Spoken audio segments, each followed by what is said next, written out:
1995. This Sunday. Appears. Austin 316 says Bugs Bunny. Like scary movies. A photo with Sinbad. Welcome to The Rock.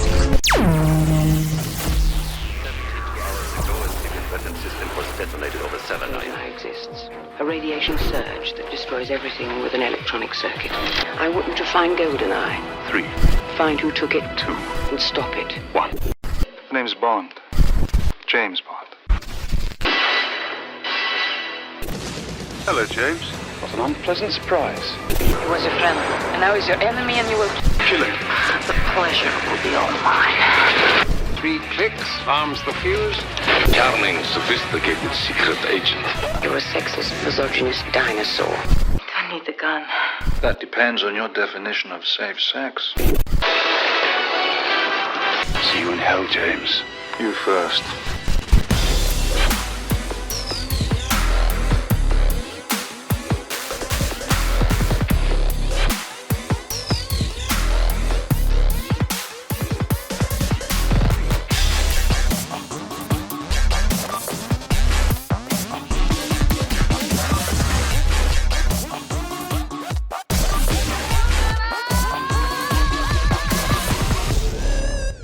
Welcome to another episode of Quantum Recast. I'm your host, Cory. With me as always, since the beginning, Nick Growall. Since the dawn of man. And joining us today is our buddy from across the pond. You know him from the Film Exploration podcast and previous episodes such as like Candyman and but our buddy Ash Hurry. Thank you. Good to be here as always. Yes. Yes. His accent makes me self-conscious.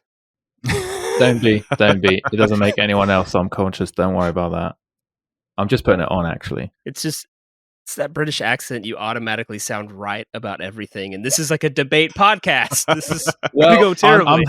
I'm happy if that's how you think. I'm not intimidating in any way, so don't worry about that. Well, if you're joining us for the first time, what we do here is we're Quantum Recast. We're a time-traveling theoretical film podcast, which is a bunch of fancy jargon, which means we go and we pick a movie and we uproot it out of its original release year, and then we take it forwards or backwards in time, sometimes really far, or like for this episode, not very far at all, and we drop it in a new release year, and we give it a new cast relevant to that new release year. So if you clicked on this, you've seen that we're taking 1995's GoldenEye all the way back to 1994. Back it So, up.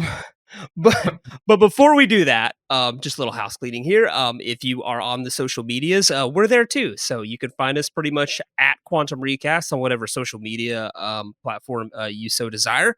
And that's a good place to find out what's coming up, what's going on, and also just see a bunch of fun things and content that we make. Guys, before we dive into GoldenEye and the year 1994, what have you guys been watching? Nick, do you want to go first, or do you want me to go first? I'll allow Ash to go first. That's very kind of you. That's very good, man. Thank you very much. You're welcome. Now the pressure is on me. I've been watching quite a lot of things at the moment. I think, as we're in Oscar season, I'm trying to get through the 10 nominated films and some of the nominations. But the other day, I watched Everything, Everywhere, All at Once. Yeah, but it was, absolutely incredible. It was one of those films, of course, it was original, and of course, it was a bit bonkers, but that's sort of the charm to it. And I won't go into details about the plot because it's like The Matrix. It's very hard to sort of explain it unless you watch it. But yeah, I was impressed. I was impressed with the story. It sort of nips a few ideas from different movies in the 70s and 80s and puts it together with the special effects we have now. I watched that. I really liked it. I can see why it got 11 nominations. And I definitely recommend it. I still have not seen that. It's worth watching, Cory. It's really worth watching. I think for a sci-fi film to be nominated for an Oscar is ridiculous. I think only one has ever won it, Shape of Water, which I don't think really deserved it, but that's another debate. But I mean, it's just good seeing a sci-fi film get recognition at the Oscars. So yeah, I'm happy it's been nominated, and it's a great film. I'm just happy that Short Round from Indiana Jones and Data from Goonies is getting an Oscar nomination. Ke-Huy Quan. Dude, I didn't even know it was him until people were telling me that, and I saw memes on Instagram. I didn't know it was him. I need to watch it. Nick, what'd you watch? Well, on the other end of the cinema spectrum, I went to the theater this weekend to check out Megan. And it was an interesting movie. I believe James Wan is the director or producer of it, at least. He's done. I think he's responsible for every contemporary horror movie at the moment. Yeah, So almost pretty much. He's Blumhouse's like go-to guy. Golden boy. But anyway, I thought Megan was interesting. It's a little bit Skynet meets Child's Play to an extent. It's the best way I can describe it. And so I think it's interesting, the concept and everything. I thought it was well put together, and I'm kind of intrigued to see where they decide to go with it with the sequel that's coming. So there is a sequel coming already. They have already greenlit it. It's been making a really good amount of money. I've heard, like, I saw the trailer, and the trailer didn't really convince me, but I've been hearing from people and word of mouth and reviews that it's a really good horror movie, so it's got me intrigued now. It's fun. I would say it's fun. It's definitely worth checking out sometime. I know it did a number on my nephew. Like, I know that it really messed him up. So, how old's your nephew? He's like 12. But what happened, I guess, was when he was much younger and I was in charge of babysitting, I showed him Poltergeist. And the clown thing really messed him up. I had to turn it off afterward. I was like, okay, you're not old enough for Poltergeist. I was like, I was watching this stuff when you were a kid. Okay, I get it. People are different. Living toys now really mess him up. I have no idea what his thoughts on Toy Story are. I don't know, that freaks him out, but apparently he does not do. You've ruined Toy Story for him. That is oh man, you've killed his childhood. I'm excited to know that I'm somewhat responsible for instilling a fear into my nephew. You should be. That is true. So, yeah, that's one way of feeling. Yeah. So I don't normally do what Ash talked about. I don't normally watch all the Best Picture. I did that one year. It was like the year that like Wolf of Wall Street and a bunch of like I tried watching everything that got nominated, and I just remember being upset at myself afterwards. I am halfway through Tar, the Cate Blanchett composer movie, mainly because my wife saw a trailer of it and she's like, "This looks really good." I'm like, "It does not," but all right. So she was like. Last night she's like, let's watch, or I'm going to watch it because I was reading, and I was like, go for it. And I was like, I kind of started paying attention because I was like, I want to see what the big deal is. And so far, it's just Cate Blanchett in like these really long dialogue scenes that, unless you know just a ton about Western classical music, I don't know how this movie's even remotely entertaining. It's like, it's so dense and I'm waiting to see if like the pretentiousness of the movie is like the plot, like maybe it just it's calling it out, or if it's just like the most pretentious film I've ever seen so far. I don't know what it's going to be. I'm going to finish it this afternoon. But you're not convinced so far? Well, I don't know. Cate Blanchett's doing fine in it, but at the same time, she's like, I was telling my wife, I was like, she's so no emotion in this movie so far. Like at all. She hasn't had to. There's no conflict. I don't even know what the story is. Yeah, she's a fantastic actress, but if the film's not doing anything for you, then But just to say, I'm going to finish it before I completely bury it on Letterboxd. You're going to come back on the next episode and say how great the movie is after you've watched it. Maybe so. Man, when Nick Fury showed up at the halfway point, man, it really took off. All right. So we're in Oscars modes here, except for Nick. Nick's watching Megan and keeping the movie theater alive. Give it time. Well, that means it's time for us to dive into this week's movie, 1995's GoldenEye, directed by Martin Campbell, the screenplay by Jeffrey Kane, but based on characters created by Sir Ian Fleming. He's Sir, right? He got knighted, surely. I think he did, yeah. It would be a huge oversight that you would need to correct over there if that's not true. You need to go talk to some people. So for sure. It's about James Bond, and this was the era of a new James Bond. This is the beginning of the Pierce Brosnan era, and putting an end to the Timothy Dalton era of the James Bond franchise. And I'm not gonna lie, I'm not 100% sure what this movie's about. I was texting Nick. I said, I don't even know what the bad guy's trying to do. I don't know what his motives are. And at the very end, they finally say something along the lines of money. There is money involved. He's stealing. Yeah, kind of like a Die Hard. Yeah, kind of. Yeah. It is kind of like it's this big bad guy that's got this satellite weaponry, and he does have this weird motive of like techie thing. Like yeah, the British government killed my parents, but then at the end it's like, you're just a thief, you know? exactly. And that's such a cool way of like have all these technologies, all these extravagant scenes of things we don't understand, and at the end they're just robbing money. It's like, okay, I understand what you're doing, but Jesus. Yeah. So that's the plot. It's James Bond and a bad guy. The bad guy was one time his friend, 006. But let's dive into the useless critic stats of GoldenEye. And guys, I was shocked. Indulge us. Indulge. IMDb gives us a 7.2 out of 10. The Metacritic score is a 65 out of a 100.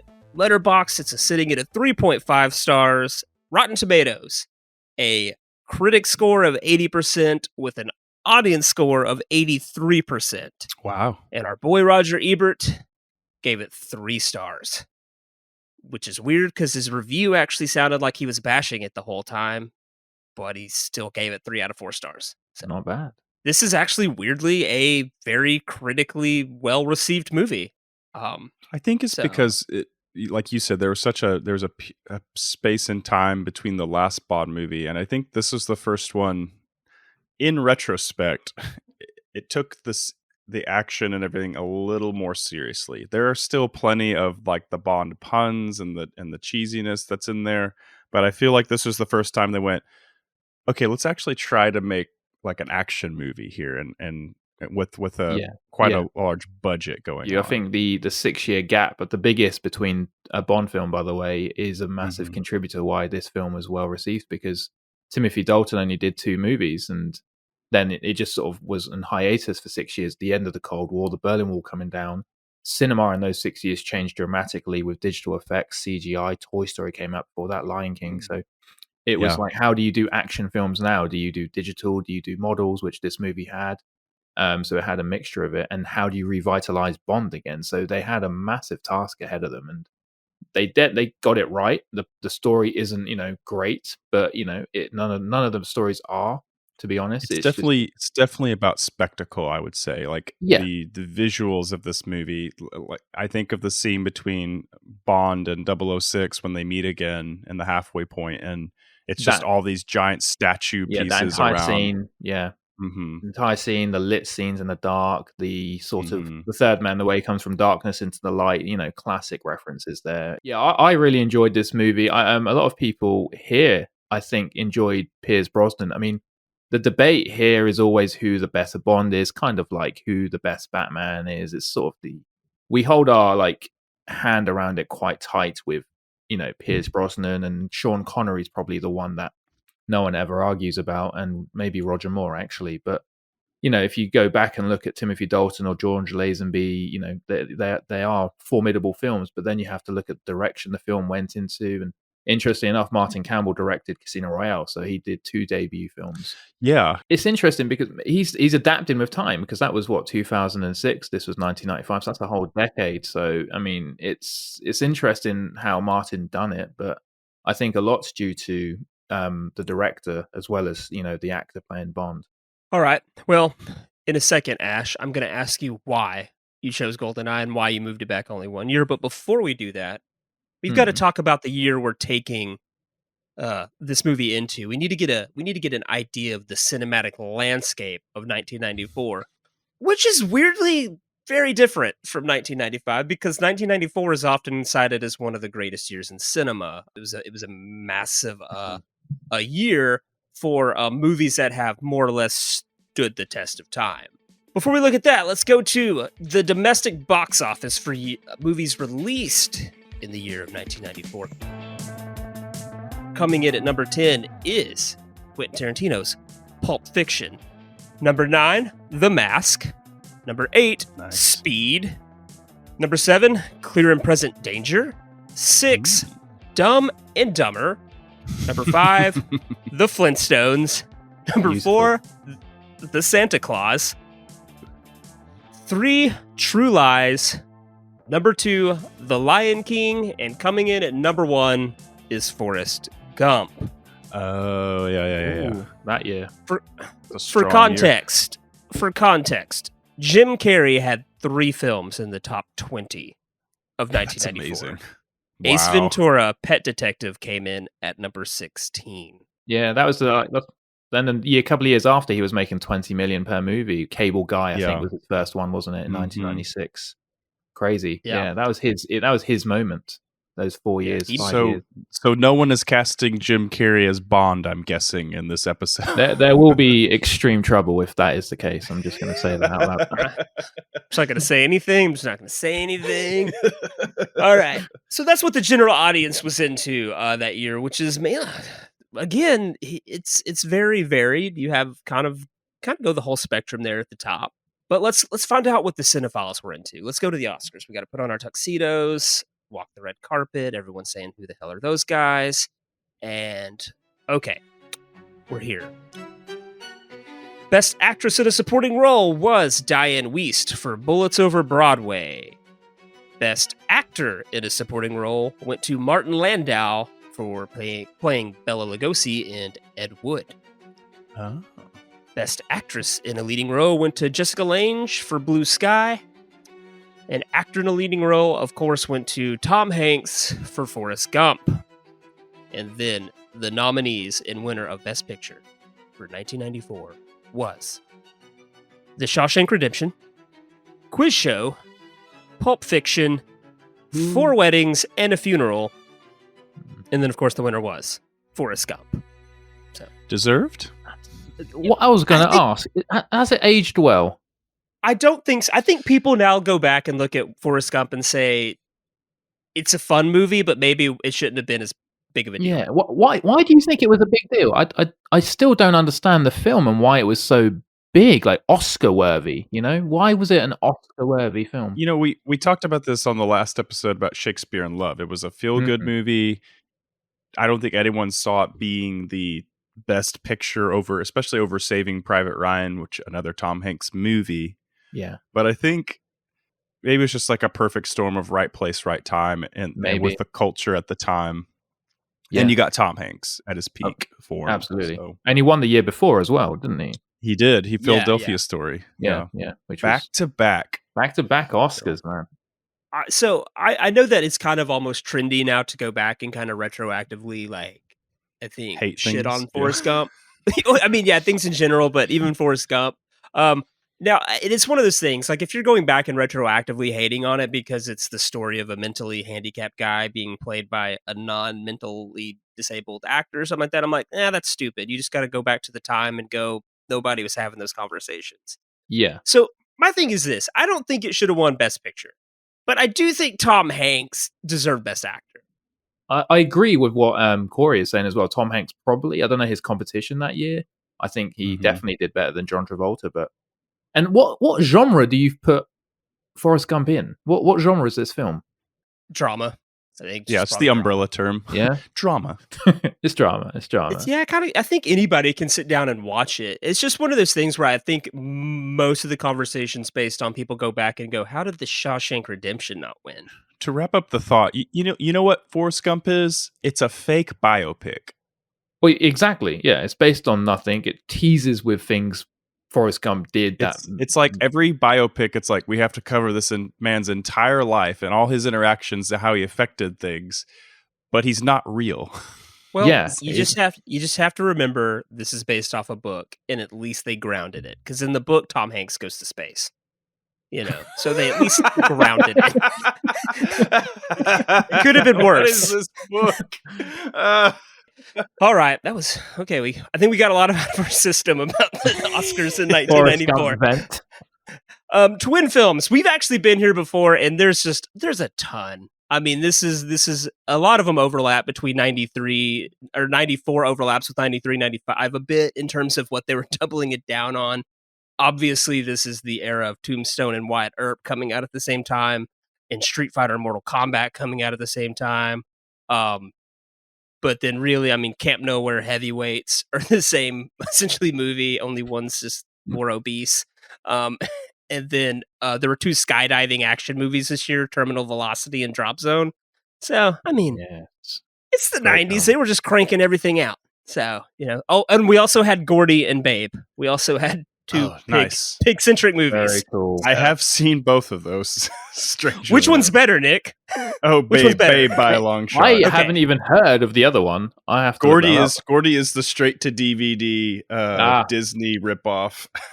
It's an animation. Yeah, no, it's live action. But it's the a live pig action talks. pig. Yeah, Interesting. Gordy. It would have been great if we got Animal Farm in '94 too. We could have had 3 talking pig movies. So okay, that's the year we're taking GoldenEye to, which is again weirdly it's kind of different in terms of I think '94 is just considered really prestigious, despite the talking pig movies. Like it's just a prestigious kind of year in cinema, and so we're gonna just kind of I think jumpstart a little bit of the blockbuster era that's going to define the late 90s, which I think GoldenEye was a huge part of. That mid 90s is definitely, like we talked about, even when we get into 1998 with Titanic and Armageddon, we're still seeing big spectacle action films. Yeah. And so I think this is just right in line with the rest of them. Exactly. All the way to 2000. It was just the decade for big spectacles, explosions, end of the world movies. Yeah, it was a good time to be alive if you understood movies. And we were all alive. And so the last thing I'll ask about 1994 is, do you have 3 films you just want to mention that haven't been brought up yet? They weren't the top of the box office. The Oscars ignored them. They didn't make 2 of them. Like, they could be your favorite movies, things you think people should watch. Yeah. What do you guys got? What's your top 3 that you want to talk about? I mean, there was one movie that hasn't been mentioned, and it was called Shallow Grave. I don't know if you've seen it. It's an independent movie done in England from now Oscar-winning director Danny Boyle. That was his first film. Yeah, it's got Ewan McGregor, kind of like a Knives Out, but in a very low budget in England. But it's a great watch, and I really recommend it. A few others, I mean, Richie Rich, I think, hasn't been mentioned, but it's my childhood movie. I almost prefer Richie Rich to Home Alone, which is almost blasphemous to say, but... Interesting. Yeah, I watched it at the right time. I think I was 8, so I think I was his age when that movie came out, and I just related to it, and I like the kids, I like the McDonald's inside, so that was all. The McDonald's is always the big selling. And then the other one was like the start of Roland Emmerich's Stargate with, Kurt Russell as the macho army general telling James Spader, that general dynamic. Yeah. And that was sort of like the first Alien movie I saw, which obviously triggered Roland Emmerich to do Independence Day 2 years later. So again, another spectacle movie. And yeah, big impact in my childhood and what I watched later on. Okay. Nice. Nick, what do you got? The Crow was one that I came to watch later. I know it's one of Cory's favorites, but it definitely nails like 1994. Leon the Professional, I think, is like one of the better action movies I've seen. It has questionable things, obviously, that's been discussed about the relationship between Portman's character and then D2 The Mighty Ducks, obviously, is a big movie for people our age growing up at that time. Yeah, definitely. Good picks. Solid. It's the introduction of my favorite Mighty Duck, Luis Mendoza. All right. I just kind of picked out 3 little hidden gem movies I think people should watch if they haven't already sought them out. This was the year Wes Craven's New Nightmare came out, which is the 7th of the Nightmare on Elm Street movies, and I think honestly the best. And it's weird because I think Scream gets all the love for Wes Craven, like restarting like horror, like, or revamping like the slasher film, but also creating meta horror, where New Nightmare is a meta film. It's Freddy Krueger coming out of the films and essentially tormenting the actors involved. Interesting. And so it's really good. It's really well done. There's this movie called Milk Money, which is about a kid who's like got a dad, and he's like the mom died, and he like wants his dad to move on, and so he hires a prostitute to like seek out his dad and like fall in love. And it's weirdly like this thing that everything about it feels like Disney made it. It's just the content's really edgy. It's this really great family film with Ed Harris and Melanie Griffith. And I used to watch it all the time as a kid. I don't know why. And then last, I think people should watch Return of Jafar, because I think it's about the only animated Disney sequel that's good. That's It is really the first one, and it made so much money that it spawned all these Disney straight to DVD sequels. Yeah, that was And the beginning. I don't know if I agree with Cory, but I was as hyped as anyone could be for the fact that we were getting an Aladdin sequel. Like, it blew my mind at that age. Yeah. Did Robin Williams come back for the sequel? So he did not, because when Aladdin came out, Yeah. they had promised him, like, hey, we're going to keep your name and stuff kind of low key. But obviously when they promoted it, they said, Robin Williams is in it. And the genie is like, 3/4 of the poster. Yeah, so he was kind of upset with how they used him, because he wanted to keep his name on the DL. Of course. So he didn't come back for that. And they got the voice of Homer from The Simpsons to play Genie. Is that him? He in did the second come back. movie? Yeah, in the second movie. That's Dan Castanella, I believe is his name. Yeah. Wow. But Robin Williams did come back for the third Aladdin movie. But was that King of Thieves, was it? That's the one. Leave it up to Nick to know. I know my Aladdin lore. all of that. You do. Wow. Nick, I am curious. What is another Disney animated sequel that's good? Because I can't think of. I've racked my Simba's brain. Pride is the only other good one. Okay, The so there's second two 'cause good ones. The Lion King sequels, I will say, are the good ones, because it's like that movie was so good that they were like, we can't screw this up. We have to Wait. make this actually good. Isn't there a Pride Lion is King sequel that's just told from Timon and Pumbaa? Like it's everything yeah. in Lion King. That Yeah, one was good. Yeah. That was good. Yes. Yeah. Yeah, I that love was that good one too. Yeah. Yeah, That was it's like fair. they went, we're not even going to try to cap a trilogy. We're just going to go and do a Timon and Pumbaa road movie. Yeah, it was kind of like Yeah. the Scorpion King to the Mummy franchise. Yeah. Yeah. Okay, all right, that's fair. Okay, I'll give that one some credit. All right, so that means Ash. I'm giving it over to you. You chose this film. You chose GoldenEye, and you chose to take it just 1 year into the past. So I'm gonna give you the mic to say, like, why are we doing this movie? What does James Bond mean to you, and why 94? James Bond is, quintessentially British. He represents everyone, every man, or every stereotypical presence of a man from the 1960s to now, and people try and still hold on to that. And what James Bond is as a person is a superhero to what Americans maybe see Batman.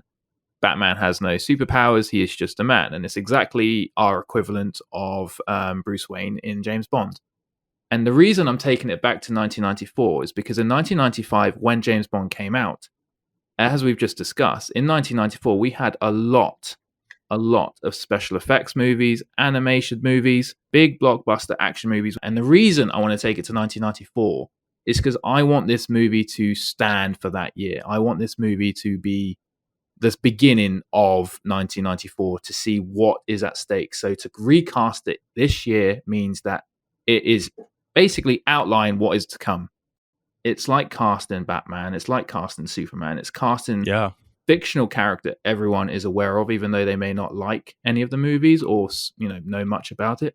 And I'm just curious to see what people would say and pick, especially 1 year presence, and which means we can't pick anyone in the 1995 film. But yeah, it's a 6 year gap. It's the biggest gap, and I just wanted to see what people would do with it.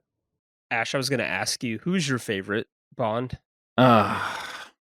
I should say Sean Connery, but if you're asking me honestly, it is Pierce Brosnan, because it's just when I was born, and I think that has everything to do with it. Unfortunately, I'm being biased because I was born in '89. I was old enough to see Tomorrow Never Dies at the cinema for the first time. Then I played the game. The game has a massive impact. But yeah, if I'm being biased, if I'm being honest, I would say Pierce Brosnan. Yeah, and we're gonna dive into the game. Do you agree that the timing is everything?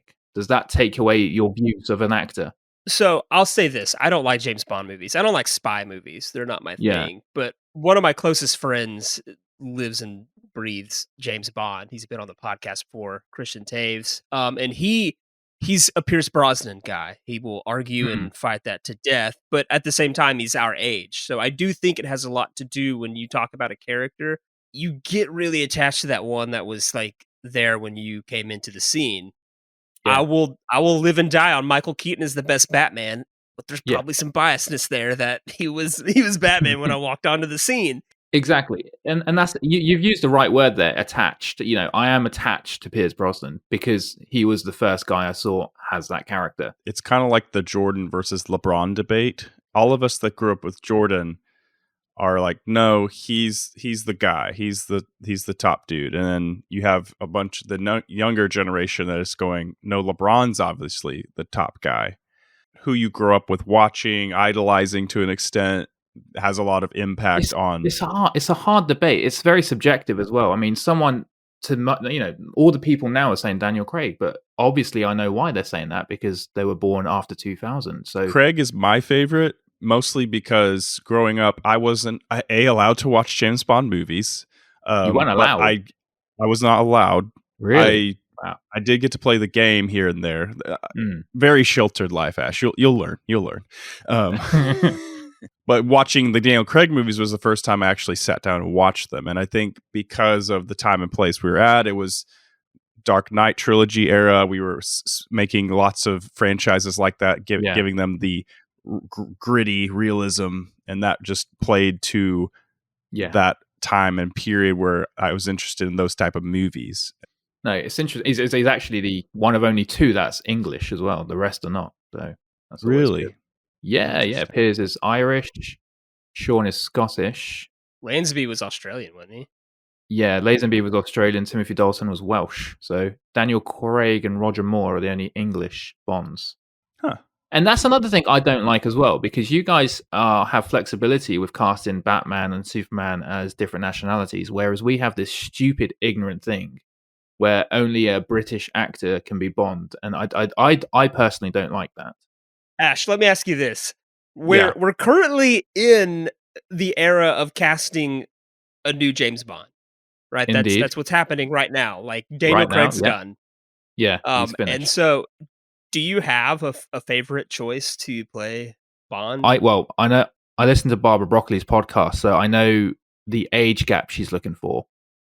And it's in line with the guy I want. The age gap they're looking for is between 32 and 38. So that's what the casting agents are looking for, right? So you're telling me there's a chance. I can be Bond. I'm right at the end. That's it. We're in the hunt.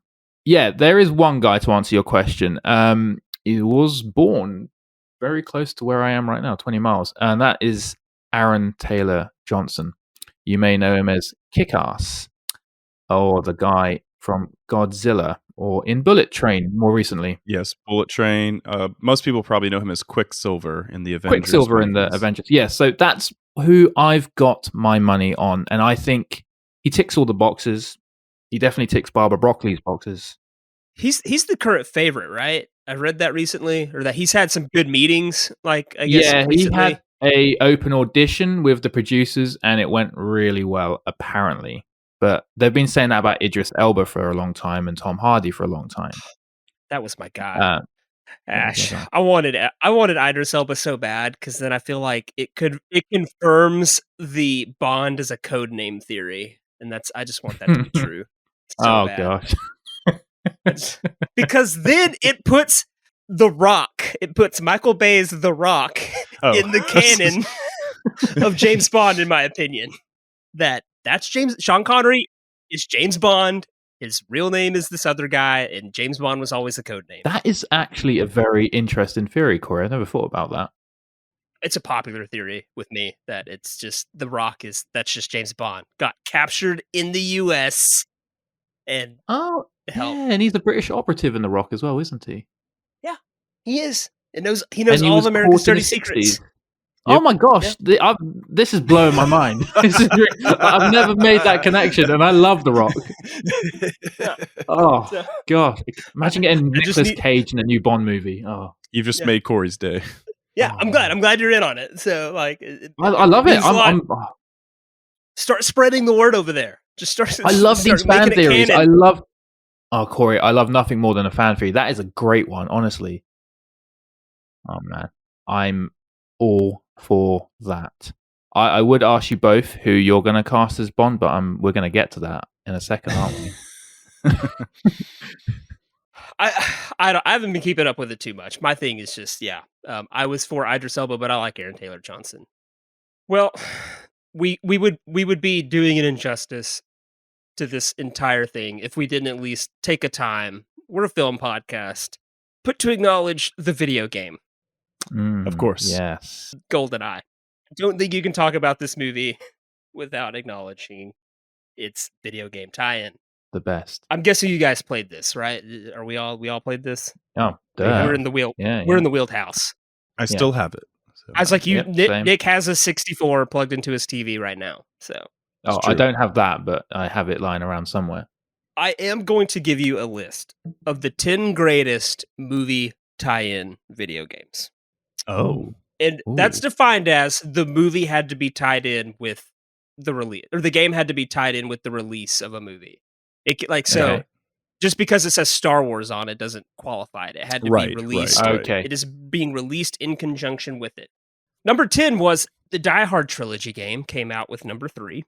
Right, PS1. Number 9 was John Carpenter's The Thing, came out in 2002. That was a game? It was, and it actually served as a sequel to the movie. I did not know this, but Peter Jackson's King Kong comes in at number 8. Apparently, it's just a marvelous game I've never played. So, Fighting T-Rexes. Number 7 was Disney's Aladdin, Nick. It's an excellent platform. I think it won Platformer of the Year that year. So. Nick would know. Number 6, Enter the Matrix.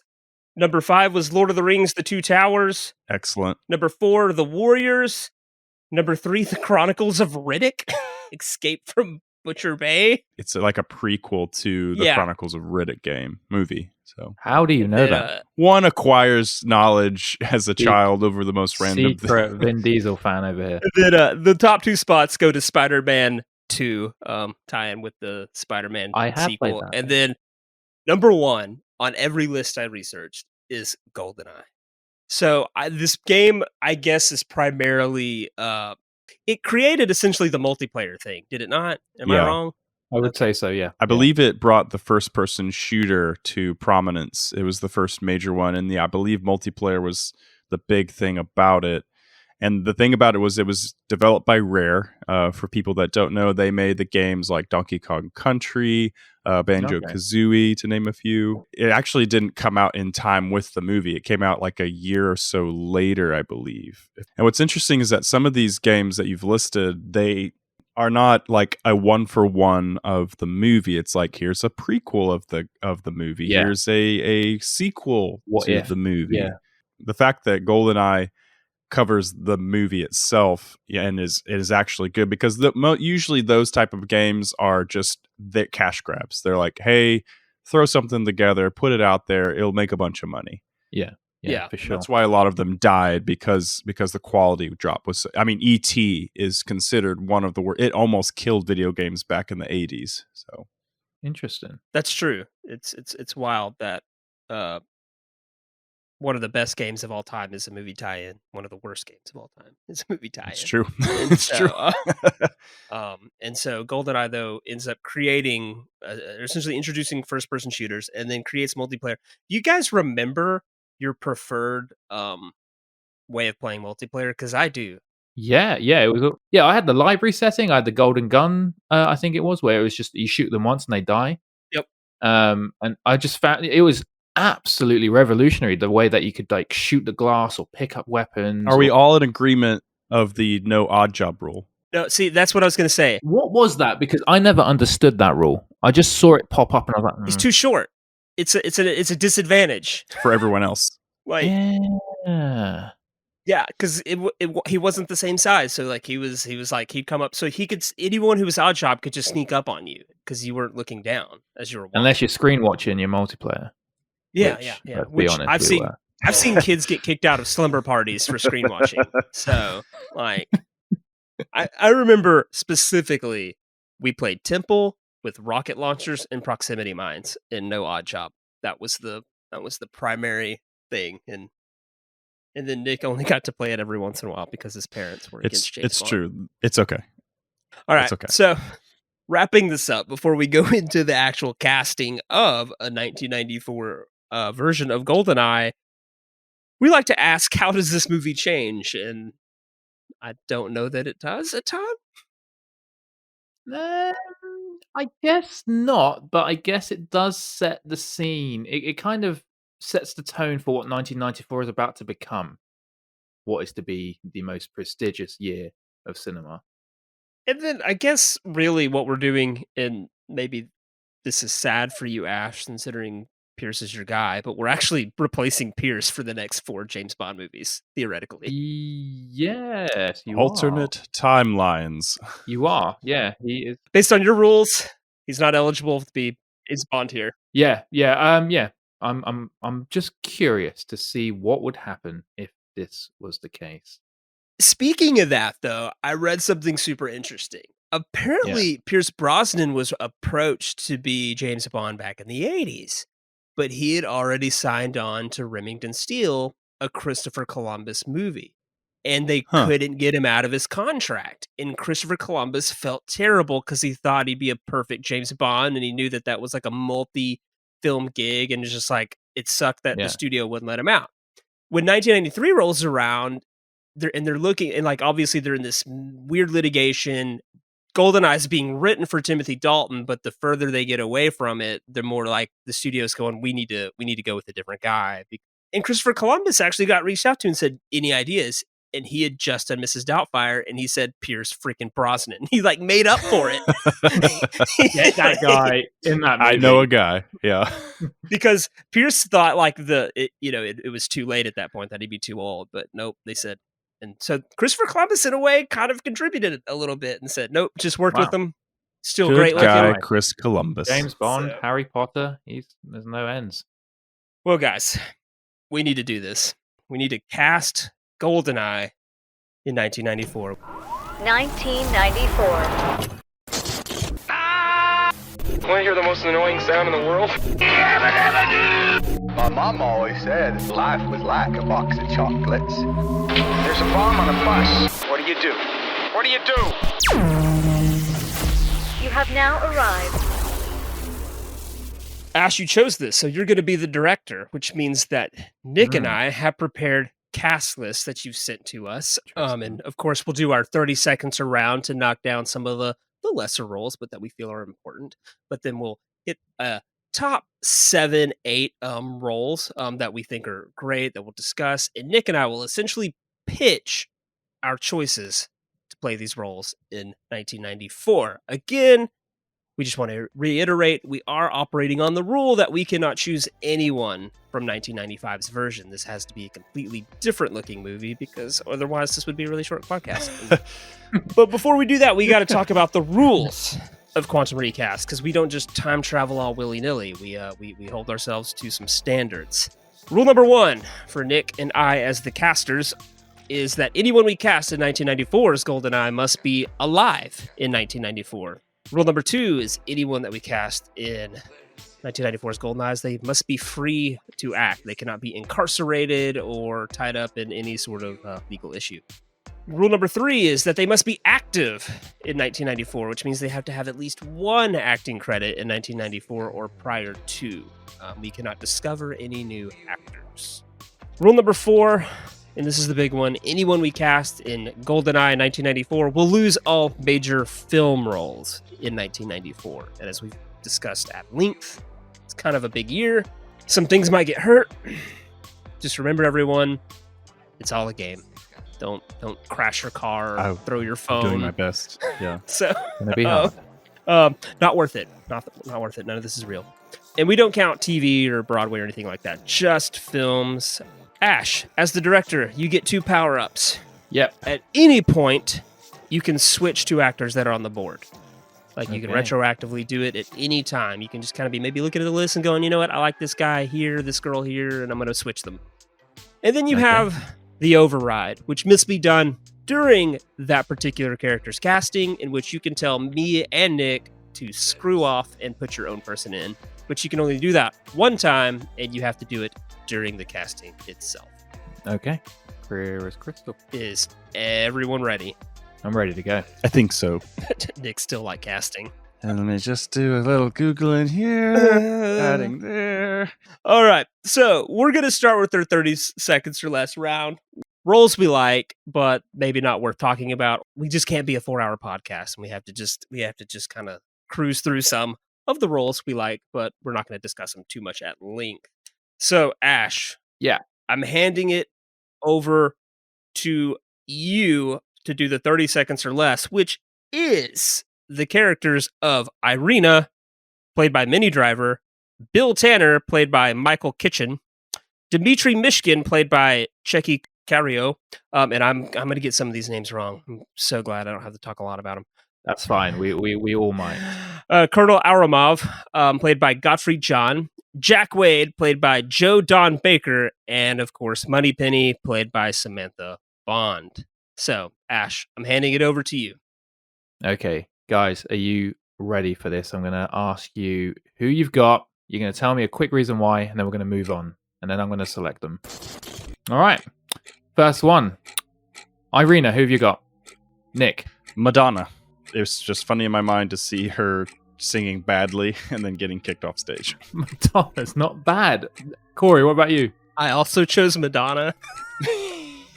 So we're off to a rocket of a start, and I've got to direct this. I guess we're going for Madonna. Bill Tanner, played by Michael Kitchen. Who have you got, Cory? I chose Rowan Atkinson because he needs a serious role every now and then. I'm not sure about... Well, okay, Nick, who have you got? I picked Hugh Grant. 1994, very distracting. Oh, I have to go Rowan Atkinson because I can't put Hugh Grant in there. He might be better looking than Bond. No. Okay, Dmitry Mishkin, played by Checky Caro. Nick. I picked Raid Serbeja from Mission Impossible 2. He is the scientist that calls Ethan Hunt, Tom Cruise, all the time, and leaves him messages about the disease. Oh, the Chimera guy. Yeah, okay, yeah. I've just, okay, fine, okay. Cory? Checky Caro is kind of like an imposing presence, so I just went with a kind of early in their career, Christoph Waltz. Tampering with anything he's soon to do. So, yeah, I'll go with Christoph Waltz. I like that one. Okay. Next on the list, Colonel Umarov. Nick. F. Murray Abraham. Ooh.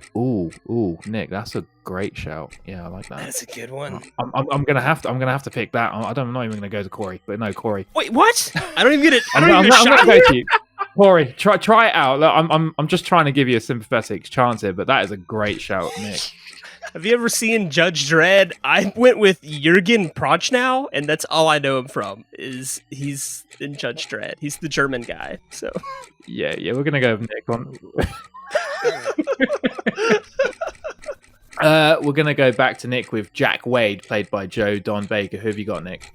I went a little younger with Michael Madsen. Michael Madsen, kind of like a Reservoir Dogs sort of. Yeah, right post Reservoir Dogs. Dogs. Yeah, post Reservoir Dogs. Yeah. Jack Wade as a CIA agent. He actually does play the CIA agent in Die Another Day. Oh, okay. Yeah. Didn't remember that. Uninspired. What about you, Cory? Who have you got? I went as all American as possible, and I'm throwing you Kurt Russell. Oh, I do like Kurt Russell. But he's also he's too good looking though, isn't he, for that age? Oh, but he's got a bit of a little bit, but I just feel like he could be that, CIA agent guy that's kind of like throwing his weird American dick around every time he's on screen. Yeah, okay. Look, just because Michael Madsen did it in Die Another Day, I'm going to pick Kurt Russell. Finally, Miss Moneypenny, played by Samantha Bond. Cory, who have you got for that? I went with Helena Bonham Carter. I feel like she always has to be the weird gothy chick. I was like, let's dress her up, put her in some nice, let's make her the one girl that Bond can't get. Yeah, no, I can definitely see that. No, I like that one. All right, Nick, dazzle me. I also went with Helena Bonham Carter for those exact same reasons. Wow, so we started and ended with the same choices. Cory and I do this a lot. So. I guess I'm going with Helena Bonham Carter. No, that's F. Murray Abraham. I love that one. I can't tell you how much I love that one. That's good. It was good. Honestly, the best part for that one was just like, oh, that's a recognizable name, and I'm about to say Jürgen Prochnow.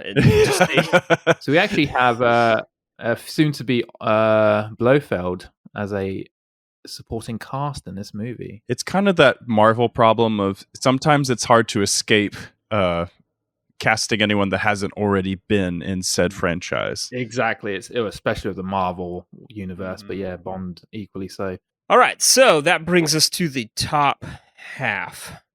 And so the 8 characters we'll be doing for the primary cast of GoldenEye 1994 are Q, Boris Grishenko, Valentin Zukovsky, M, Natalya Simonova, Xenia Onatopp, Alec Trevelyan, sorry. Trevelyan sounds so much more villainous. 006. Yeah, 006, Alex Trevelyan. Yeah.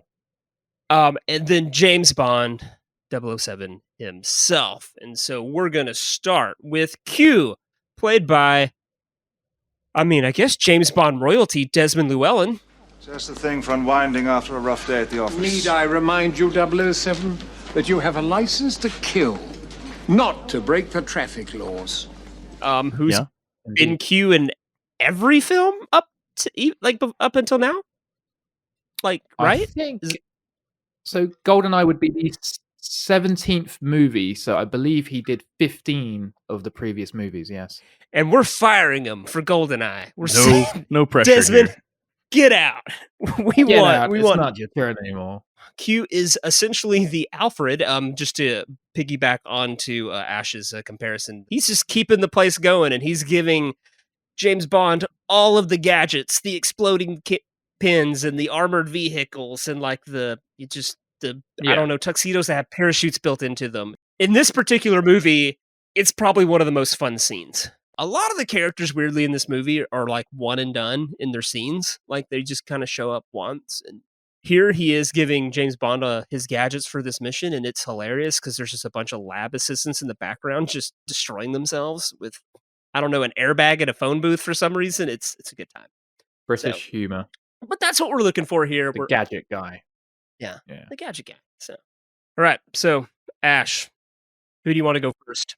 Cory, I'm gonna give you a break, and I'm gonna go straight to Nick. So Desmond Llewellyn, he's the Q. I'm gonna ask you, who do you have for the 1994 version of this? I'm gonna go a little left field. Yes, he's more of a character actor. Not a lot of people probably know of him. They probably have seen him and go, "Oh, it's that guy," and it's Pete Postlethwaite. Oh, yeah. A lot of people know him. Okay. Probably one of his bigger roles was in The Town.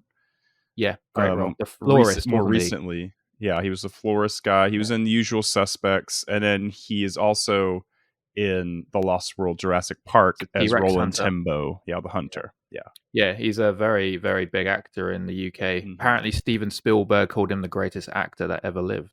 That's a very good choice, and I like where you're going with that. It definitely fits the bill. He's definitely one of the, he mirrors what Daniel Day-Lewis does. It's a little different than the original Q. The scene itself is a little bit slapstick here and there, and I think while he's often more seen as the serious actor, I think he has the capability for that kind of dry humor that can still play well within this scene. No, I like that, Nick. The question I'm asking now, for such a small role, but relevant role, you're bringing in the A-lister, high caliber Shakespeare actor in, and I like that. I really do. And I think maybe that's a jump of the pond difference. There is that I think for us, we see him as we would label him as character actor, kind of supporting role guy. And we're completely unaware of he's this big deal over in the UK and stuff. Yeah. I guess Christopher Nolan casted Morgan Freeman in probably the same role, so I guess there's some relevance to what you've said there, and I do love that actor, and I think it's a fitting role for him. Yeah, okay, I'm going to park that for a second. Okay, and I'm going to go to our host, Cory. I thought about Gary Oldman because I kind of want a younger Q, but I also don't want to go full Daniel Craig cast a college kid, in the role. I'm thinking, let's do just middle-aged, a guy that's been around, but just maybe a little bit more of a vet than Bond himself. I kind of had the same issue with I don't know if I want to put this heavy hitter in a one scene thing. So I'm bringing my favorite member of Monty Python, Michael Palin. He's my favorite member of Monty Python. I think he's probably the best actor in Monty Python, probably the most talented member of Monty Python. And I think he would just handle this weird, Britishly humor scene super well.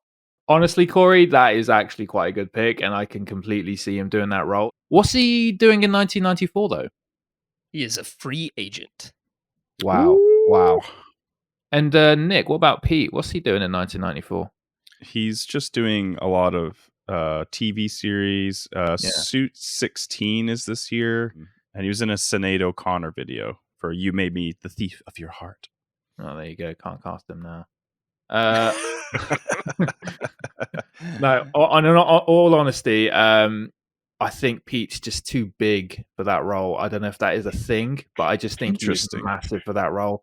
And I do love the fact Michael Palin is able to deliver those humorous bits with a bit more flair than Desmond. So I am going with Cory on this one. I think Michael Palin will do a formidable job there. So I'm a subscriber to BritBox, so buckle up, Nick. He's playing dirty, Nick. He's playing really dirty, and it's working.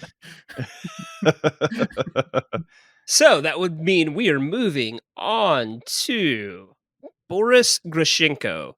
My program seizes the phone line of whoever's tracing me and jams their modem so they can't hang up. Now the hunted becomes the hunter. Woo! Better luck next time. Slug heads. Bang! Gun! I am invincible! Who is a computer hacker who is, I guess, kind of a double agent, I guess, in this thing. He is played very, very well by Alan Cumming, who most people would know as Nightcrawler from the X-Men franchise of the early 2000s, as well as the Son of Mask. I personally love him in Romeo and Michelle's High School Reunion. And so, it's the mid-90s. The internet's just coming into the whole thing. The whole tech thing is just like starting to like really show up in movies. It's like, gotta have the techie hack into things, and we don't actually have to explain it because it's the mid-90s and no one knows how any of this works. Well, Cory, you made the last one, so I'm going to come to you now. And this is one that you guys could have a little bit of fun with, because a lot of up-and-coming actors that we are very established with now are coming through the blocks in the early 90s, so you can have a lot of fun with this character. So, Cory, I come to you with a big smile on your face. I'm getting a bit nervous about that, so I'm going to prepare myself. Who do you have for me? And fun I had with this character. Uh-oh. This was weirdly a hard character. A lot of the characters, like I said, are a little hard because again, they're pretty stock. We don't have backstories. They're just kind of there to move the story forward. I kind of told my wife, I was like, well, I think the reason is because it's James Bond movies are based off books.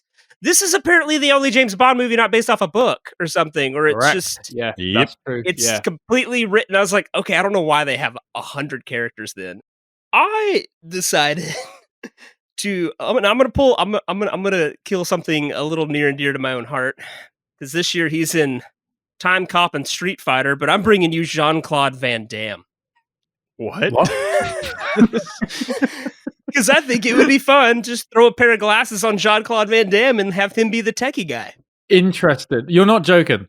Okay, no, you're not. No, we're not hiding the muscles. We're leaning into it. Muscles from Brussels is now a James Bond geek, not villain, geek. Okay. Yeah, but every time he stands up and yells, "I'm invincible" in his accent and flexes his muscles, it's fun, And it's just like, hey, everyone, the whole movie is going to expect him to start throwing punches. Never happens. He's an insecure computer geek. So you're taking him away from what he was. Okay. I see. That actually sells it a little bit more.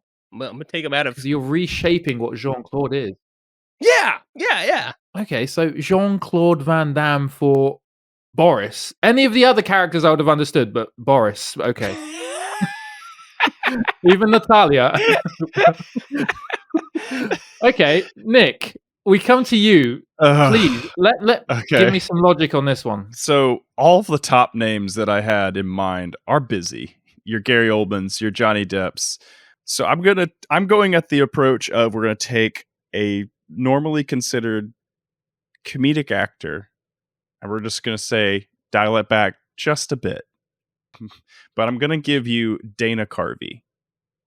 Dana Carvey. He is one half of Wayne's World. Oh, Garth Algar. Yes. Oh, okay.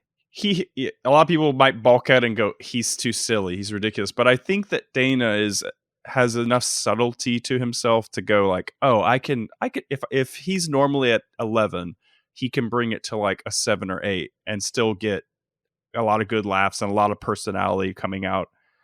It was that or Martin Short, and I don't think Martin Short knows how to dial it back. So No, I don't think so. Okay, well, here's my thinking with Boris, because he's actually got one of the most important scenes of the movie, and that is the famous pen clicking scene. It is one of the most tense scenes in the movie, and it's all to do with Pierce's eyes and Boris clicking that pen. yes. Another reason I should have mentioned I picked 1994 is because everyone is busy. Everyone is doing something that you just can't take them out of. So it creates a whole new challenge. So it's an intriguing prospect to see who comes out of it. Now, Jean-Claude Van Damme, I'm not actually hating that too much as much as I thought I would. It's quite inventive in a way. That being said, I just can't not. Dana Carvey is kind of like a match for Alan Cummins, and I don't want our potential Bond to be outshadowed by a possible better looking guy, and especially a bigger guy. Corey, you didn't cast enough ugly people. I know. I have to go back and look. So I'm going to put the muscles from Brussels to the side, and I am going to go with Dana Carvey on this one. Now, what if instead of a pen, Q had given him like one of those like forearm flexors? And so in that scene, it's just Jean-Claude Van Damme doing this while typing. Would that have made it more better? Maybe put it up a few notches. Yeah, maybe. So, all right, no, that's fair. I like the swing. It was a good swing, Corey. I think I only get more insane as we go. All right, who have we got next? So that brings us to Valentin Zukovsky. Walther PPK.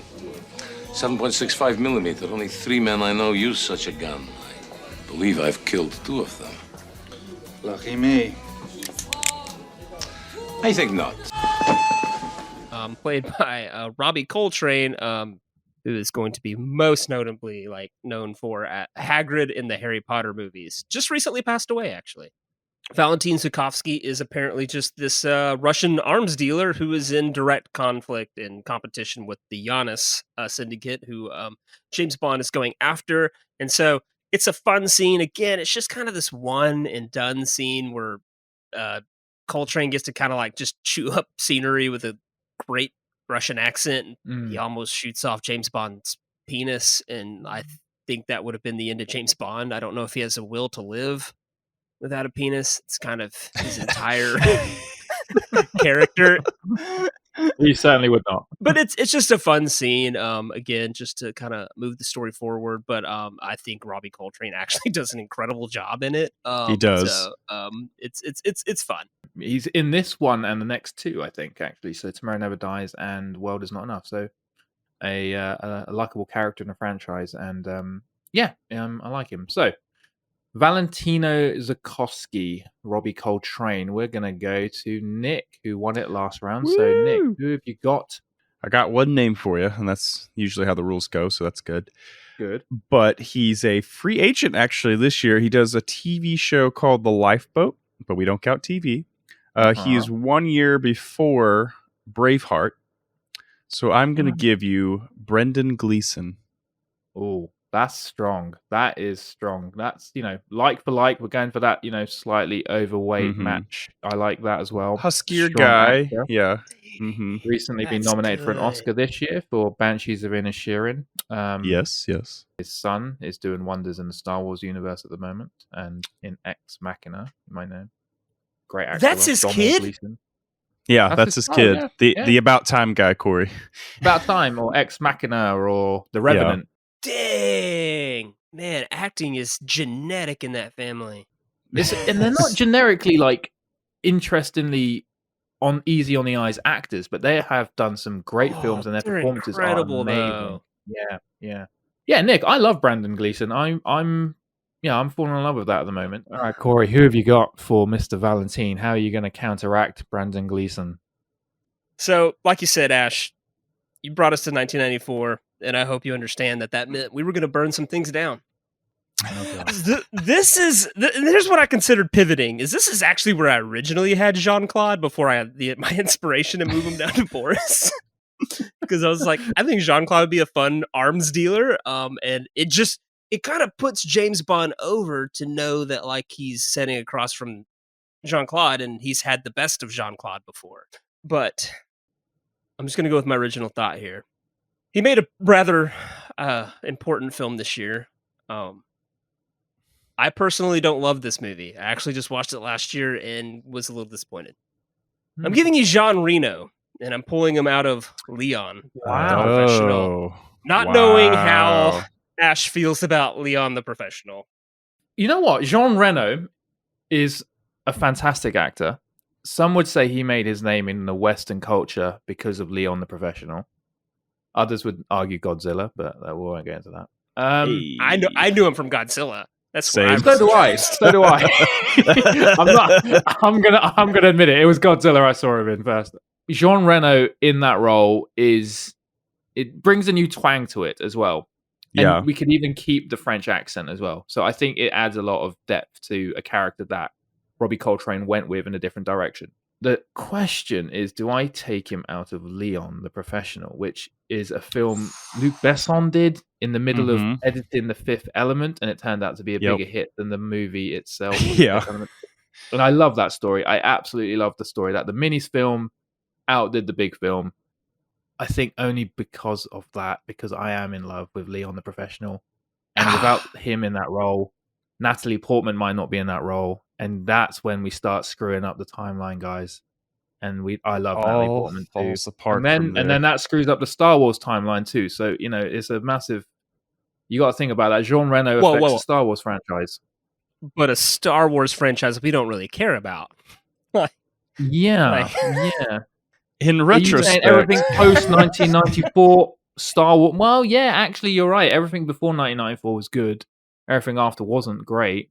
Rogue One, I will take out of that because I love Rogue One. It's all right. It's all right. I wrote this name down going, this lives and dies on Ash's opinion of Leon the Professional. I'm interested in how you swing, Cory, and it's very, with pride, and I like that. But I just can't not cast Brendan Gleeson. I understand. It's a good casting choice. Nick, I'm going with Brendan Gleeson. Woo! That one was good. I was like, as soon as he said it, I was like, crap. All right, so moving on to M. Because I think you're a sexist, misogynist dinosaur, a relic of the Cold War, whose boyish charms, though wasted on me, obviously appeal to that young woman I sent out to evaluate you. Point taken. Not quite, 007. If you think for one moment I don't have the balls to send a man out to die, your instincts are dead wrong. I've no compunction about sending you to your death, but I won't do it on a whim, even with your cavalier attitude towards life. Played by Dame Judi Dench. This is her first go at M, and she would stick with the character for many films, even into the Daniel Craig franchise. M is the head of MI6, and this is the first time it's being played by a woman, which gets referenced throughout the film. But Judi Dench is only in a couple of scenes, and dude, is she she's terrifying. My testicles kind of shrivel up every time she talks. You're like, I would hate if this woman was my boss. So I think the interesting thing about GoldenEye 2 is that it's this weird middle, bridge between what would become the Daniel Craig's kind of grounded, super action centric James Bond, and then the previous kind of more campy James Bond is just sleeping with everyone and has gadgets, and it kind of the stereotypes, where GoldenEye kind of keeps a lot of that fun from the older version, but progresses the franchise forward.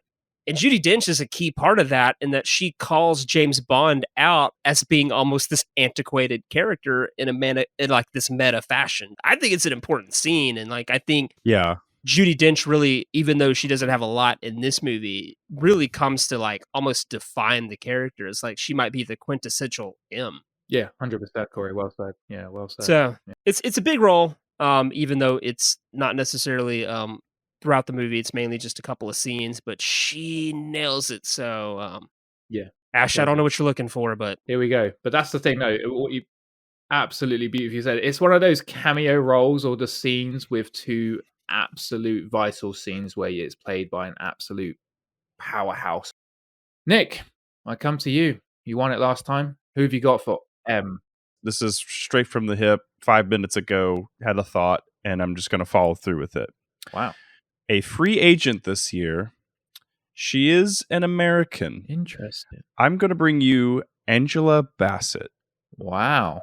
Angela Bassett from Black Panther she got nominated for, didn't she? Yes. How old is she in 1995? She is in her early to mid 30s. So the idea there, so yes, she would be a younger M, but I think that it would have more gravity to the conversation she initially has with Bond, calling him a relic of the past. I would see it more as she's the new younger generation coming in, taking over MI6 and MI5 or whatever. That's interesting. And kind of saying like, okay, look, yeah, you're a big deal, but X, Y, and Z, we're moving into a new decade, yada, yada, yada. No, okay, I dig what you're doing. The age things throw me off though, but yeah, like for a second I was sucked onto Angela Bassett now. Yes, and right. that would have been spot on. In fact, it would have been a like for like. But now you've said two very interesting things. The first thing is now she's in her 30s, which would actually put her younger than our current Bond, but we don't know who that is yet. Right. And the thing I always like about their relationship, Judi Dench's and Pierce Brosnan's, is that you, without a doubt, always know it's platonic, and there's no distractions with what could be or what could happen, and that goes out the window. Yeah. And the second interesting thing is, the last time I was on your podcast, I used Angela Bassett and Candyman, so I thought that was quite cool. Well, Cory, I come to you now. I chose to keep, after everything I said about Judi Dench, I chose to keep him a male. I still think you could still say misogynistic, sexist, relic of the past from a male, and maybe it doesn't quite hit, and maybe you don't get that undertone of like, I am woman, hear me roar, but it's mainly just because I love this actor, wanted to say his name. I'm bringing you John Lithgow. I think he would be fun. Yeah. Huh. Yeah, he's coming off being a bad guy in Cliffhanger, so I just figured, hey, let's just throw him back in the driver's seat of the good guys and let him be over Bond for a couple of movies. Yeah, I like that. For M, obviously, later down the line we do have a male M. Ralph Fiennes comes back, and they have the same sort of swagger. And John Lithgow actually played Winston Churchill in The Crown, and he was actually, in my opinion, better than Gary Oldman was. Oh wow. I agree, actually. And it's a very controversial point, but yeah, if I'm comparing the two for that time, you sort of change the dynamic of what the tone of GoldenEye is if you have a 30-year-old woman barking James Bond some orders. So they've obviously tried to go in different directions, try to introduce these different diversities, but I think this diversity needs to be cemented, this seniority, because it does affect the tone of what happens. So for that, I'm going to go with Cory's John Lithgow, and I just think he is an incredible actor anyway, so I'm happy to have him on the cast for this movie. My victory's always short-lived. Who would I have to go first on now? That was a good comment. Okay. Yeah. Oh, that's fine. I can go first on Natalya. That's not. All right. That brings us to we're in our top 4 now, which is essentially Bond girls, the villain, and James Bond himself. And we're going to start off with Natalya Simonova. You think I'm impressed? All of you with your guns, you're killing your death for what? So you can be a hero? All the heroes I know are dead. Natalya, listen to me. How can you act like this? How can you be so cold? It's what keeps me alive. No. It's what keeps you, though. Played by Isabella Scorupco. Yeah. She's in Vertical Limit, which I guess is one of our skydiving movies from from 94. And then Rain of Fire, which is that the Bale McConaughey dragon that's movie? The dragon movie, yeah. Nice. Natalya is the sole survivor of the attack by the Giannis group to steal the GoldenEye device, and she escapes via Snow Dog, which is pretty awesome. Not really sure. I mean, if I was in a situation like hers and I came across Snow Dogs, I don't know that I know how to work sled dogs. Mush. You just gotta say mush and just hang on. She'll figure out. But she's essentially our Bond girl. That there's always seems to be two Bond girls in these movies. The one that's with James Bond and the one that's against James, trying to kill him. But they're both trying to sleep with him too. The femme fatale. This is the good girl. This is the good Bond girl. And played very well. Real fun character. She is also kind of a brain whiz, the tech girl to Boris Grishenko, and uses her skills to essentially track them down. We're just we're looking for a Bond girl here, guys. That's it. That's it. For a Bond. So, Cory, you won the last one. I come to you with our first Bond girl. Who have you got for Natalya? So mainly what I have in front of me is one actress that fits, I think, just the mold, like the aesthetic mold of the Bond girl to a degree. And then I have one that's probably just a better actress. I think I'm just gonna keep it typical Bond girl and just cast a very attractive woman, and we'll worry about she's not a bad actor. I'm bringing Michelle Pfeiffer, essentially, who is American, by all means, but I think she has a very angular face that could look Eastern European. I think she could pull that off. I have no idea if she's good at accents or anything. It's true. She doesn't. No clue there. I'm sure she can do an accent. I feel like we can throw her into class, right? I mean, so, but I'm just pulling her out of the Jack Nicholson Wolf movie that I never saw.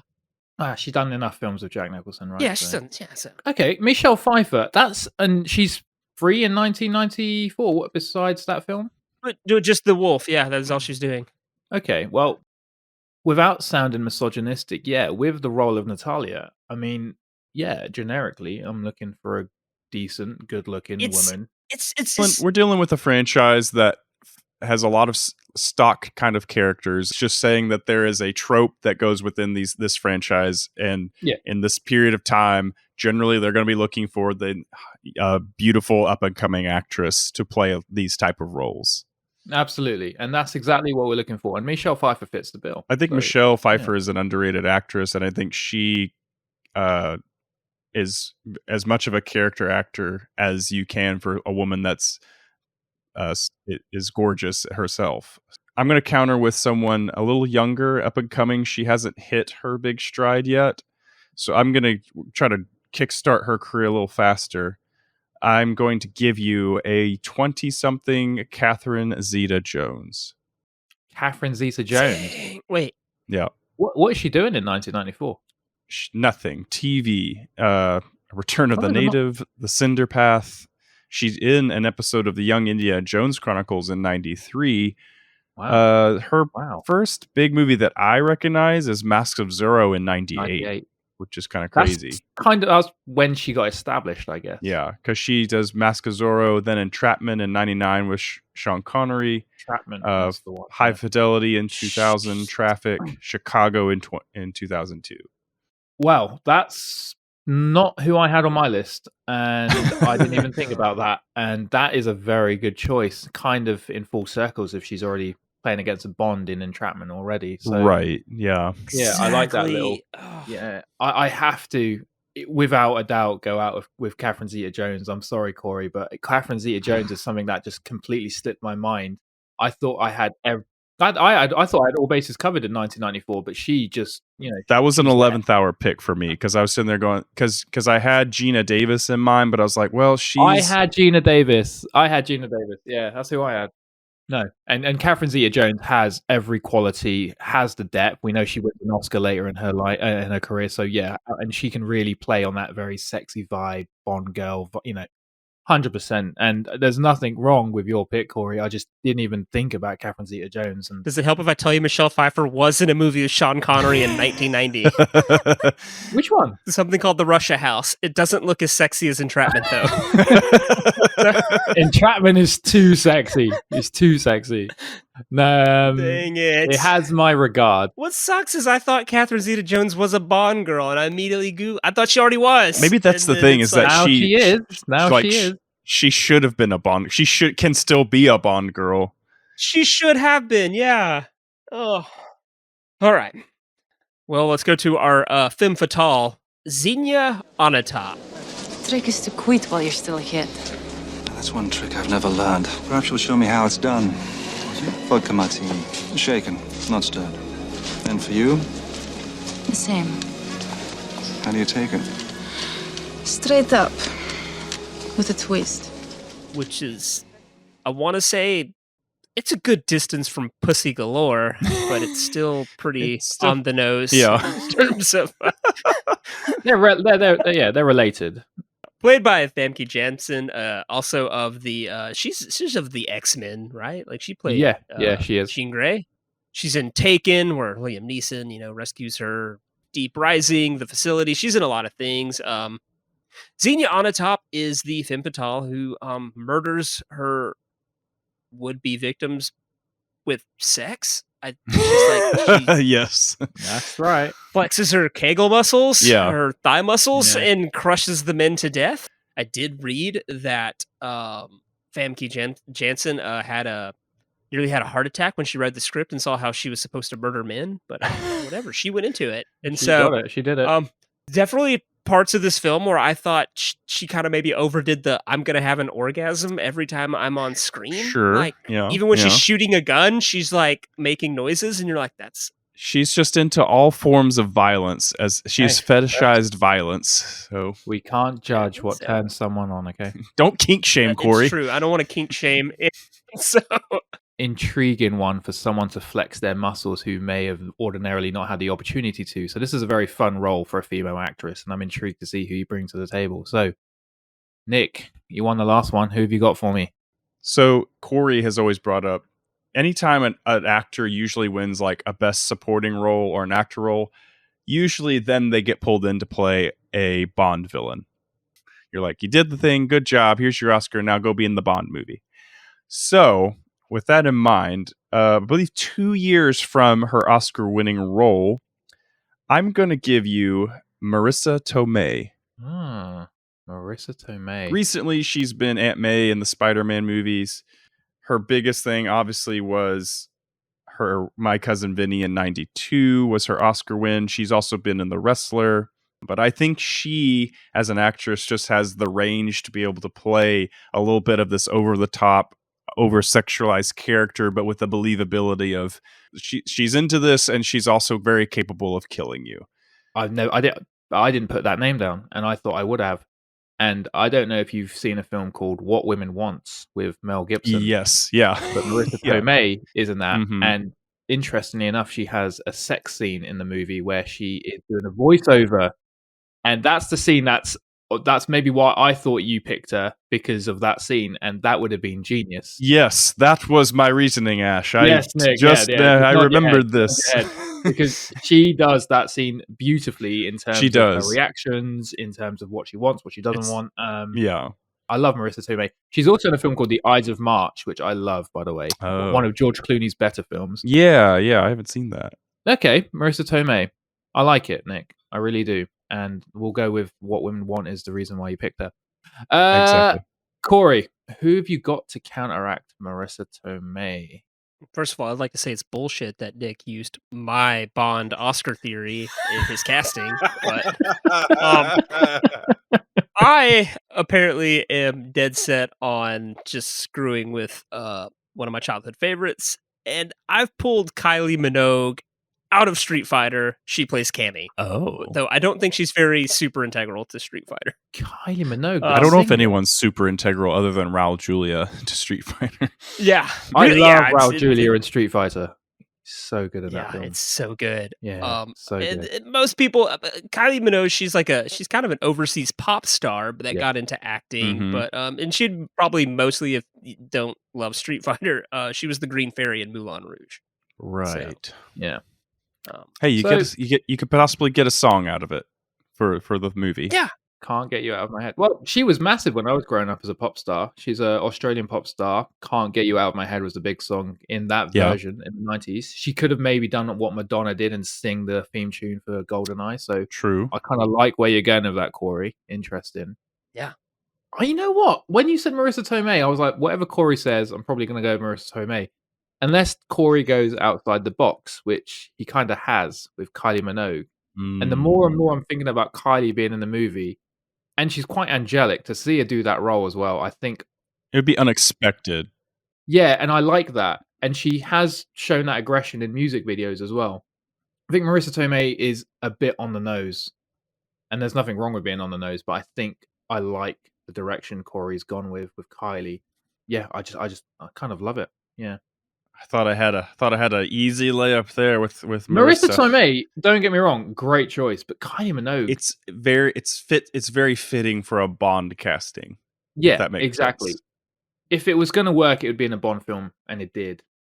So now that we've casted them, I'm going to go ahead and bring up the Bond girls that almost ended up in GoldenEye. Okay. Were considered. I couldn't find which roles, but I think you could probably guess. Eva Herzegova, Paulina Porizkova, Elle Macpherson, and Elizabeth Hurley were all considered to be Bond girls in this film. And of course, Elizabeth Hurley would go on to be the Austin Powers Bond girl. Elizabeth Hurley. She was over-sexualized in a different way.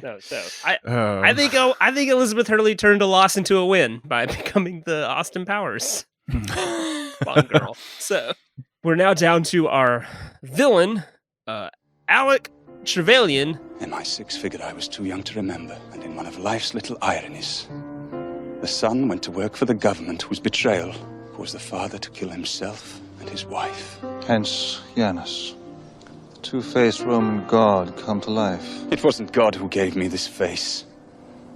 It was you, setting the timers for 3 minutes instead of... Played by Sean Bean. For the record, never seen this movie, but as soon as Sean Bean came on camera, I looked at my wife and said, well, he'll be dead soon.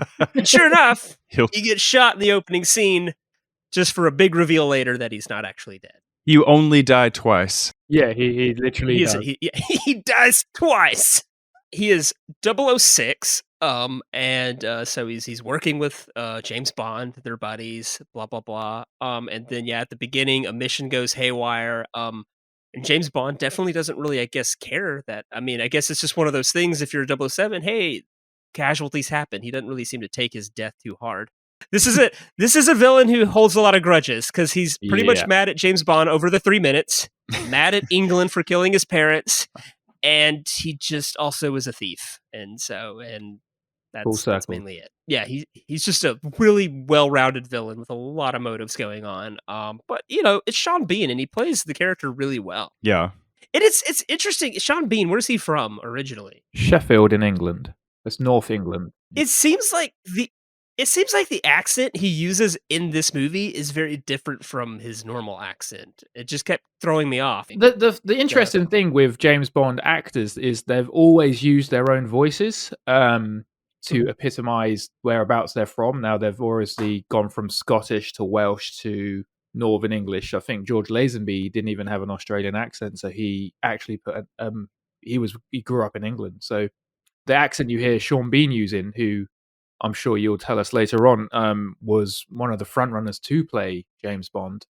Was told use your own Sheffield accent, which is just north of it's Northern England, so it's got a bit of a twang to it. And yeah, that's they told him to use your accent, and Piers will use his sort of Northern Irish slang because it's still part of the UK, and that's how it's always been.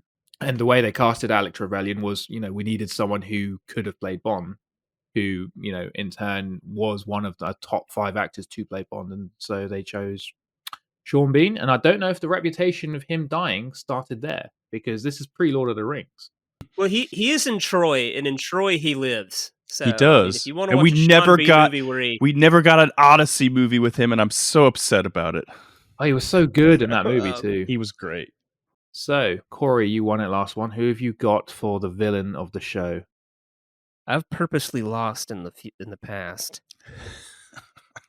I know. I'm going to give you my best. Okay. I'm going to give you a guy that was actually also considered to play James Bond, hoping maybe it'll also just tread on maybe who Nick cast for James Bond. I'm not going to bring you who I wanted, which was Billy Zane. He's an American actor, but really good with accents. He's also obviously the bad guy in Titanic. Nice. Not a bad shout. But I'm going to bring you out of a movie that was a big deal this year. I'm going to pull Ralph Fiennes out of Quiz Show, which is fine because I think he's miscast in Quiz Show, personally. You're picking our current M. Yes. And putting him as Bond. He was up for Bond in this era. Yeah. He was up for it. I'm not going to say anything until I hear Nick's. Oh no, Nick, who have you this got? feels bad.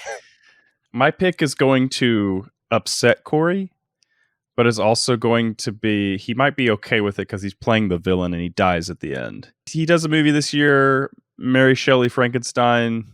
I'm giving you Kenneth Branagh, Ash. So, here's my dilemma with these two. One is notoriously well known for playing the bad guy. He plays a bad guy later in the Hannibal Lecter series in Red Dragon, and of course as Voldemort. True. Kenneth Branagh tends to go the opposite way. He usually plays the hero. Hercule Poirot, for one. A lot of Shakespeare actors, for another. I've never actually seen him play the bad guy only until recently in Tenet. And he was very good as the Russian bad guy in that movie. I actually can see Kenneth Branagh as the bad guy, but equally, I can also see Ralph Fiennes. So I have a serious dilemma here, because what I was going to do, depending on who you guys picked, was I was going to use my card to swap Bond with Trevelyan, because these roles are very like for like.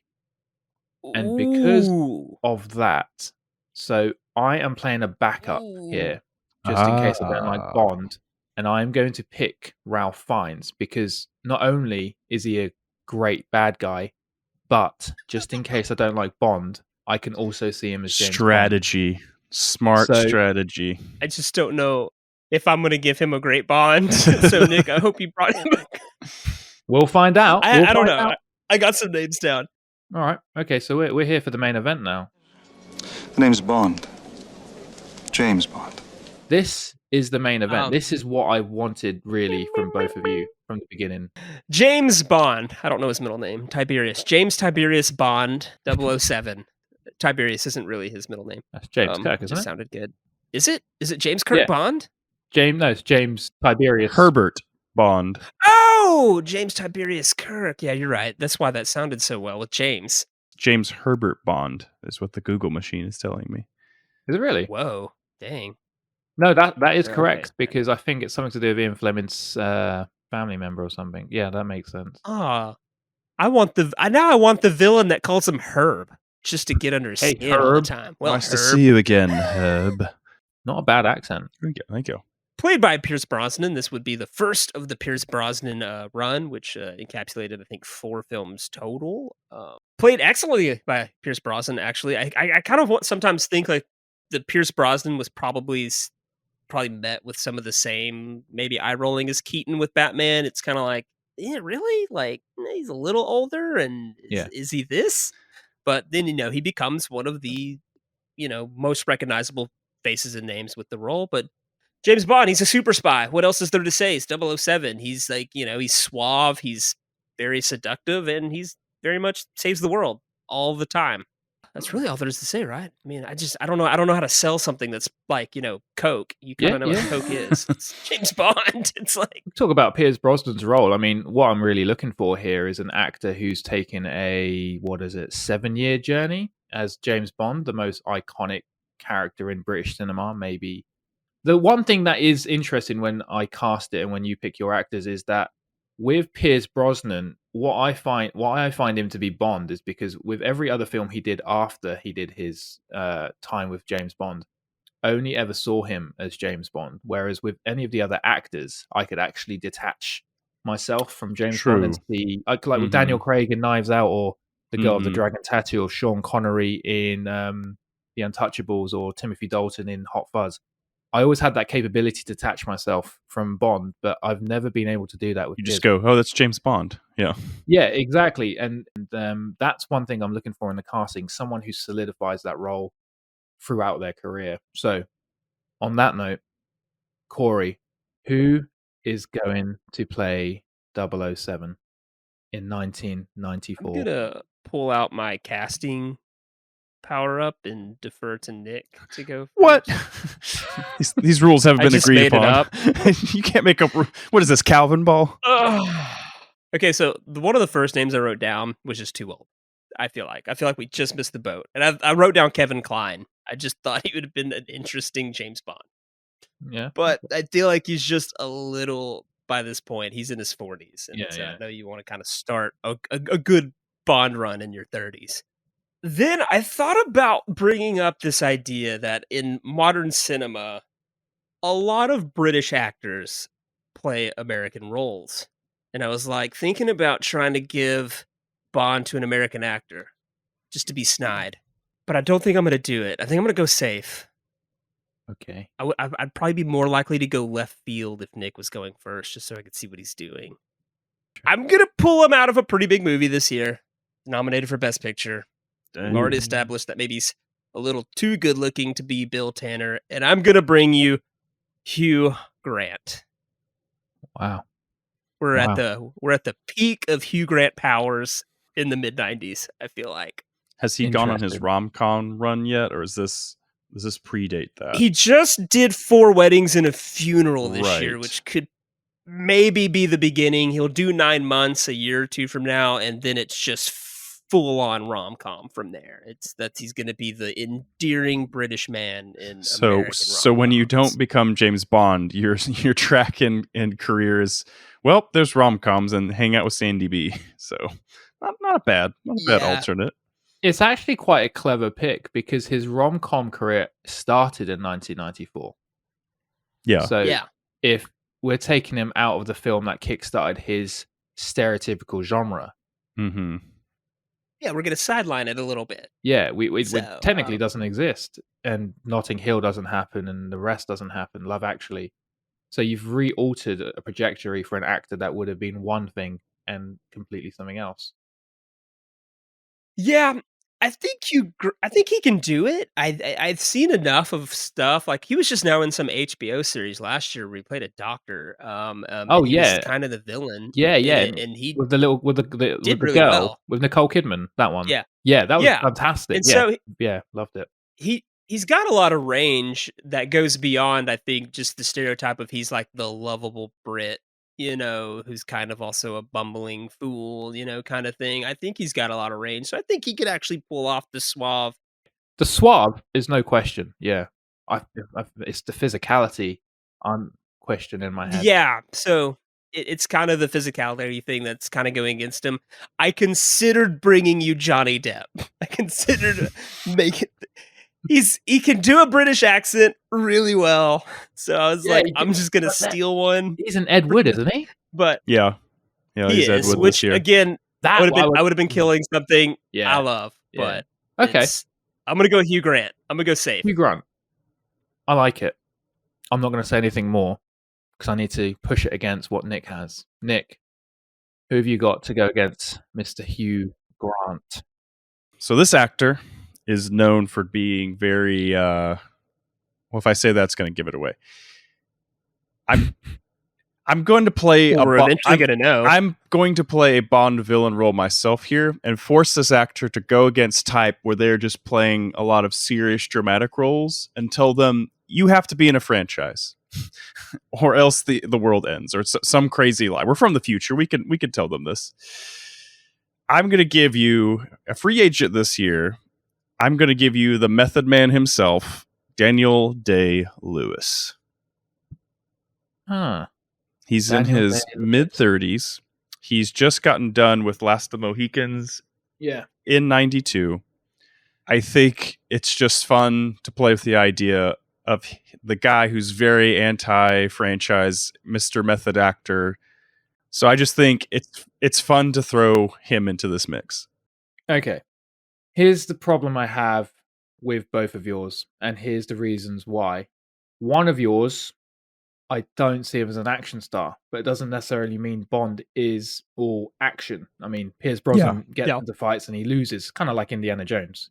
Daniel Day-Lewis, you're potentially tarnishing his career if you put him in a franchise. And remember, this guy has done less than 20 movies and won 3 Oscars. It's true. So it's true. You stick him in a 4-picture deal. So he would only miss The Crucible, The Boxer, and we would just finish it out with him missing out on Gangs of New York if we did this. Here's my thing. Can Ralph Fiennes and Daniel Day-Lewis be on the same movie without not getting confused? Because they look very similar. Here's what I'm going to do. Oh, he's got his override. He can do whatever he wants. He can. He has all the power. No, I'm not going to do an override because I feel like I would have cheated this whole thing. I'm going to cast Daniel Day-Lewis as Bond, but then I'm going to swap James Bond and Alec Trevelyan over, which means Ralph Fiennes will be playing James Bond and Daniel Day-Lewis will be playing Alec Trevelyan, which means it will not tarnish his career. He's just going to be the one-off villain, one-off villain that he did it, and I would like Ralph Fiennes as Bond. So, Cory, there is a silver lining in that for not picking Bond, but you have picked Bond. It's true. I'll take it. And it will be Cory's Trevelyan to play Bond, and it will be Nick's Bond to play Trevelyan. Okay. Ash, you may read the final cast. Okay, so for Irina, we have Madonna playing the role. For one Bill Tanner, we now have Rowan Atkinson playing the role. Dmitry Mishkin is now being played by a very early Christoph Waltz. Colonel Upramov played by a F. Murray Abraham. I really like that one. Jack Wade, CIA agent, is now played by Kurt Russell. And Miss Moneypenny is now played by Helena Bonham Carter. That was our 30 seconds or less. And then we go to our main cast, where Q is now being played by Michael Palin. Boris Grishenko is now played by Dana Carvey. Valentin Zukovsky is now being played by Brendan Gleeson. M is being played by John Lithgow. Natalya Simonova is now being played by the wonderful Catherine Zeta-Jones. Xenia Onatopp is now being played by Kylie Minogue. Alec Trevelyan will now be played by Daniel Day-Lewis, and James Bond 007 himself will be played by Ralph Fiennes. And that is the cast for 1994 GoldenEye. Nice. The next few years completely changed. Yep.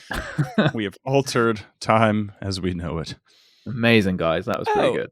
I actually should, because I didn't want to read casting almost before the roles themselves in case we accidentally, stumbled on those only going from 1 year. But I should note that for Alec Trevelyan, Anthony Hopkins and Alan Rickman were the two other choices. Alan Rickman didn't want to play bad guys anymore, and Anthony Hopkins just felt he was too old.